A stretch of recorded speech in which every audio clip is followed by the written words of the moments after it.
Hola, som el Marc Sánchez, Adrià Simó i Anna Ruiz. Avui us venim a presentar el nostre treball sobre la porositat de dos dels materials presents a la masia de Can Maragall.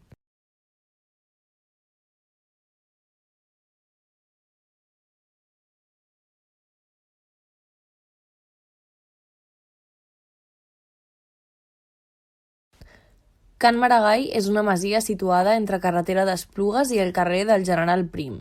Aquesta masia va ser inaugurada al segle XIII i adquireix tanta importància, entre d'altres, perquè va ser habitada pel poeta Joan Maragall.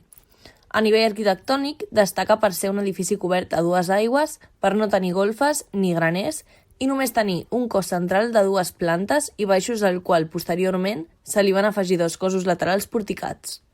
Can Maragall és una masia construïda l'any 1276 per Arnau Duran i actualment és propietat de l'Ajuntament. Arnau Duran la va construir per la urbanització i l'augment de la demografia de la zona. Al segle passat la va adquirir Joan Maragall, un conegut poeta, i del seu pas la masia va adquirir el seu nom. La porositat és una mesura d'espais buits en un material i és una fracció del volum de buit sobre el volum total, entre 0 i 1 o com un percentatge entre 0 i 100%.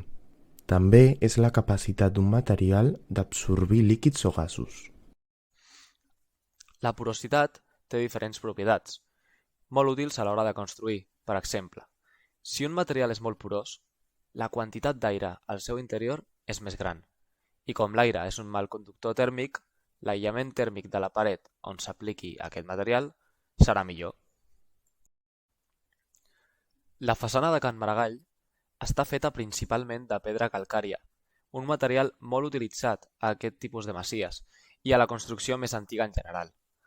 Té una gran importància estructuralment parlant, ja que pot suportar pressions molt elevades.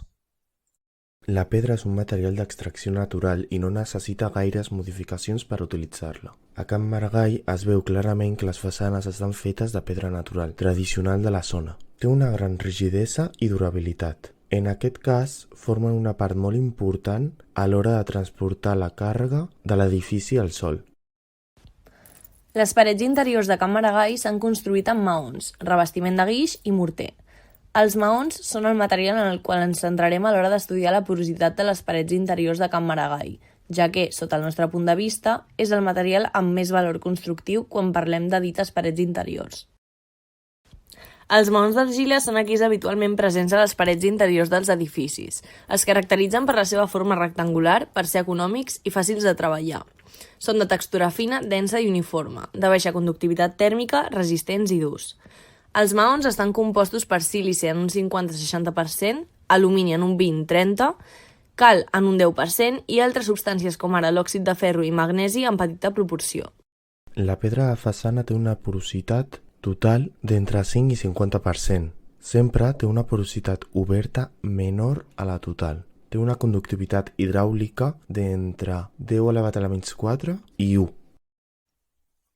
Per saber la porositat dels maons de la paret interior, hauríem d'experimentar amb una mostra d'aquest en un laboratori. Però podem suposar que a causa de la reduïda pressió de premsat que s'utilitza als maons normalment, aquests solen tenir una porositat elevada, d'un 40%, més o menys.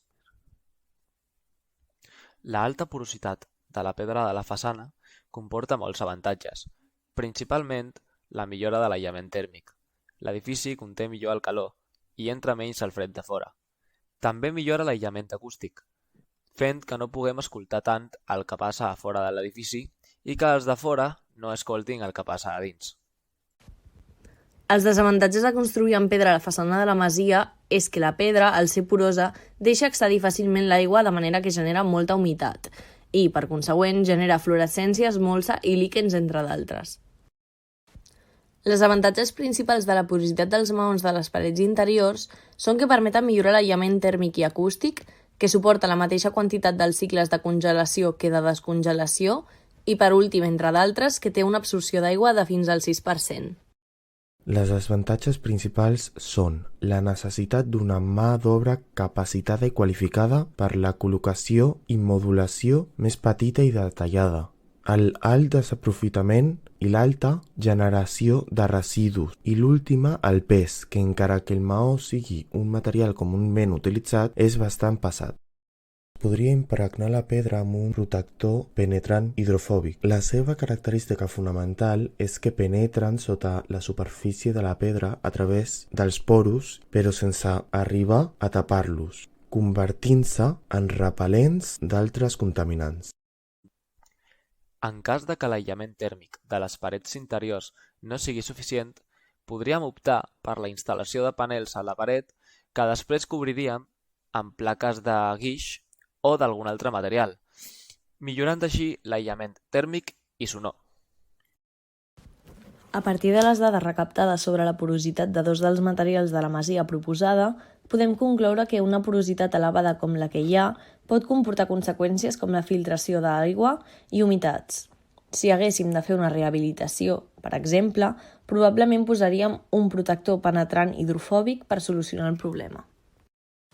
Esperem que us hagi agradat el nostre treball sobre la porositat de dos dels materials presents a Can Maragall, que us hagi enriquit a nivell de coneixements i que, d'altra banda, us hagi aclarit dubtes sobre els materials o mètodes constructius que s'empraven al segle XIII, així com les característiques constructives que es tenien en compte en aquella època contrastades amb les actuals. Gràcies per la vostra atenció.